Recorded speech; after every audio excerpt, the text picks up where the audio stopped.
Bulan Ramadan telah berlalu, hari kemenangan telah datang.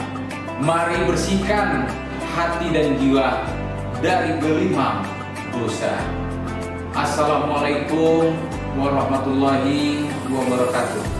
Saya Delmaizul Santri, Kepala Kantor, beserta seluruh keluarga besar Kantor Imigrasi Kelas 1 Banda Aceh mengucapkan selamat Hari Raya Idul Fitri 1 Syawal 1443 Hijriah tahun 2022 Masehi. Minal aidin wal faizin.